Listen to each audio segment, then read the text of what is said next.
आप देख रहे हैं BM न्यूज, जनता की आवाज हमारी पहचान।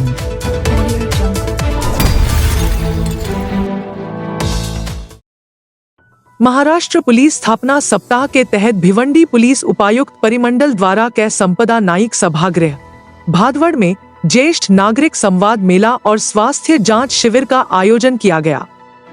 इस अवसर पर ठाणे पुलिस आयुक्त आशुतोष डुम्बरे ने कहा कि ज्येष्ठ नागरिक समाज का एक महत्वपूर्ण हिस्सा है और उनकी समस्याओं को समझना और उनका समाधान करना पुलिस का कर्तव्य है। कार्यक्रम में बड़ी संख्या में वरिष्ठ नागरिकों ने भाग लिया। शिविर में सभी उपस्थित वरिष्ठ नागरिकों की निःशुल्क स्वास्थ्य जांच की गई। पुलिस निरीक्षक अतुल अडूरकर ने साइबर क्राइम और फर्जी पुलिस के माध्यम से होने वाली धोखाधड़ी से बचने के उपाय बताए। कार्यक्रम के अंत में सहायक पुलिस आयुक्त दीपक देशमुख ने सभी का आभार व्यक्त किया।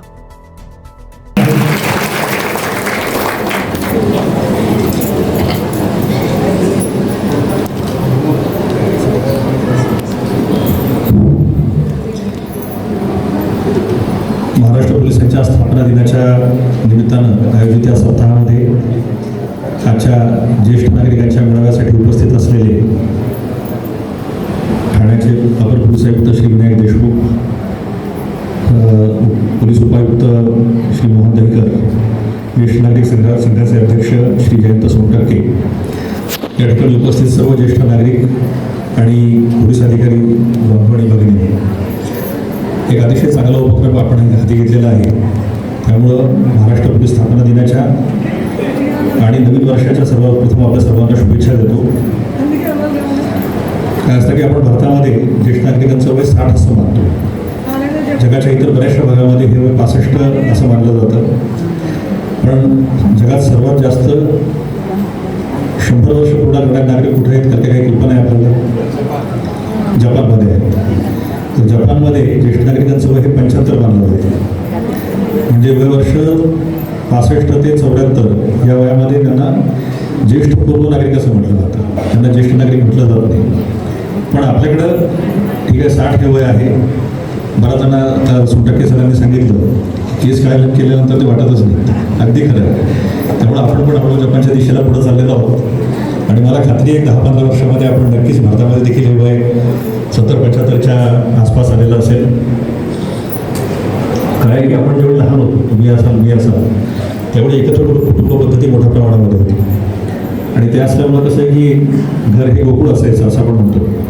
म्हणजे घरामध्ये आजी आजोबा आहेत, आई वडील आहेत, काका काकी आणि लहान मुलं भरपूर। त्यामुळे ज्येष्ठ नागरिकांची आरोग्य किंवा त्यांची सुरक्षा हा प्रश्न फारसा गंभीर नव्हता। परंतु समाज बदलत चालला, समाज व्यवस्था बदलली, कुटुंब व्यवस्था बदलत चालली आणि त्यामुळं नोकरी धंद्यासाठी म्हणून मुलांना पण आता बाहेरगावी कामाला जायला लागतं, बाहेर देशामध्ये जायला लागतं। त्यामुळं आपल्या आईवडिलांबरोबर राहण्याचं सौभाग्य प्रत्येक मुलाला किंवा मुलीला मिळेल असं नाही आहे। तो जमाना आता हळूहळू बदलत चाललेला आहे। DCPने आता सांगितलं की त्यांच्या एवढे गावे असतात, माझे पण एवढे गावे असतात, त्यांना इकडे बोलवलं तरी ते फारशी येत नाहीत, आल्यानंतर 2 दिवसामध्ये लगेच यायचं म्हणतात। त्यामुळं या एकट्या राहणाऱ्या किंवा दुकट्या राहणाऱ्या पती पत्नी म्हणून राहणाऱ्या ज्येष्ठ नागरिकांच्या समस्या देखील थोड्या वेगळ्या पद्धतीने हाताळणं आवश्यक आहे। काय असतं की वयवर्ष 25 आणि वयवर्ष 65 आपण जर विचार केला तर शारीरिक ताकद कमी झालेली असते, शारीरिक व्याधी लागलेले असतात, बऱ्याचशा प्रमाणामध्ये मनाची पण तेवढी उभारी राहिलेली नसते। कौटुंबिक जबाबदाऱ्या संपलेल्या असतात असं आपण म्हणतो, परंतु त्या कौटुंबिक जबाबदाऱ्या संपत नाहीत। नातवाला 10वी ॲडमिशन कुठे मिळतं आहे, मुलीचं कसं चाललं आहे, त्या सगळ्याच चिंता असतात, अडचणी असतात। आणि अशा काळामध्ये जर आपल्यासोबत कोणी नसेल किंवा संपर्क साधण्यासाठी, संवाद साधण्यासाठी जर कोणी नसेल तर मग फार मोठा मानसिक पोकळी पण मोठी निर्माण होते, शारीरिक व्याधी तर असतातच। तर त्यामुळं अशा वेळी ज्येष्ठ नागरिकांकडे एक वेगळा समाजगट म्हणून पाहणं देखील खूप आवश्यक आहे। तर बाकी सगळ्या सुरक्षेच्या मुद्द्यांचा उल्लेख DCP अडूकरांनी सर्वांनी केला, पण एक महत्त्वाचा मुद्दा आहे की ज्या ठिकाणी ज्येष्ठ नागरिक एकटे राहतात, घरामध्ये बऱ्याच वेळेला काम करण्यासाठी नोकरी ठेवली जाते किंवा काम करायला माणूस ठेवला जातो। हा माणूस कदाचित बाहेरच्या शहरामधून, बाहेरच्या जिल्ह्यामधून, बाहेरच्या राज्यामधून काम केलेला गुन्हेगार देखील असू शकतो, या घटना घडलेल्या आहेत। त्यामुळे यांचं व्हेरिफिकेशन होणं देखील तेवढंच आवश्यक आहे. आणि आमच्या सर्व पोलीस स्टेशनला सूचना दिलेल्या आहेत की आपल्याकडे काम करणारे जे लोक आहेत त्यांचं पोलीस व्हेरिफिकेशन आपण नक्की करून द्या.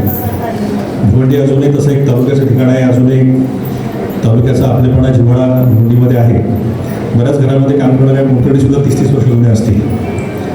तो एक जमाना होता, अजूनही थोडा थोडा आहे, पण तो जमाना आता जात चालला आहे. आता प्रायव्हेट कंपनीच्या थ्रू कुणीतरी कामाला ठेवणं असे प्रकारे वाढायला लागलेले आहेत.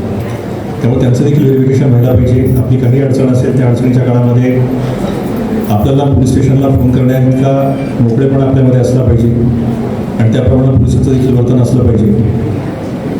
आणि ज्येष्ठ नागरिकांच्या सर्व समस्यांचं जितकं होईल तेवढं पोलिसांच्या वतीनं म्हणजे सुरक्षा हा एक भाग झाला.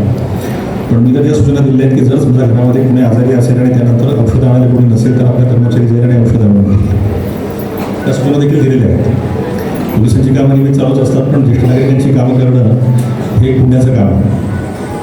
त्यामुळे हे काम प्रत्येकाने व्हायला पाहिजे. प्रत्येक पोलीस स्टेशनला आपण आता कक्ष स्थापन केलेला आहे, पण त्या कक्षाचं काम देखील चाललं पाहिजे. आणि दुसरी गोष्ट म्हणजे केवळ एक कार्यक्रम घेण्यापुरता असेल तर ज्येष्ठ नागरिकांच्या सेवेचं सुरू करता कामा नये. दर महिन्यामध्ये आपला संपर्क असला पाहिजे. आता आपल्याकडे इथे गोंडीला ज्येष्ठ नागरिक संघटना आहे, पण पिंपळे सर मला खात्री आहे की इथे खूप इन्फॉर्मल ग्रुप पण असतील की जे रजिस्टर्ड नाही आहेत, काही नाही, पण तरी सुद्धा 10-15 ज्येष्ठ नागरिक जमतात, नानांनी पार्कला जमतात, सकाळी बसून गप्पा मारतात. तर असे सुद्धा त्या लोकांना सुद्धा आपण इन्व्हॉल्व करून घेऊया. कसं असतं अशा कार्यक्रमांना जे शारीरिकदृष्ट्या तंदुरुस्त आहेत ते लोक येऊ शकतात. बऱ्याच वेळेला ज्येष्ठ नागरिक बेड रिडन पण असतात, फुडावर खेळून असतात, त्यांना येता येईल असं नाही. त्यांच्यापर्यंत देखील ज्येष्ठ नागरिक संघही पोहोचला पाहिजे आणि पोलीसही पोहोचले पाहिजेत. आपण सगळ्यांनी मिळून पोहोचणं आवश्यक आहे.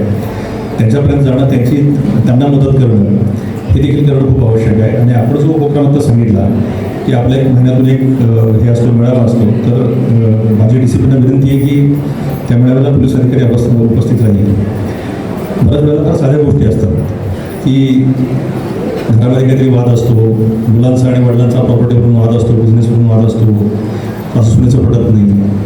अशा वेळी कसं असतं की जरा पोलीस आपल्या संपर्कामध्ये आहेत हे समजणं आणि पोलीस ज्येष्ठ नागरिकांकडे विशेष लक्ष देत हे समजणं देखील आवश्यक असतं. आपल्या घरामध्ये देखील आवश्यक असतं, शेजाऱ्या पाजाऱ्यांमध्ये देखील आवश्यक असतं. आणि यांनी कॉल केल्यानंतर पोलीस याच्याकडे येतात हे देखील सगळ्यांना समजणं आवश्यक असतं.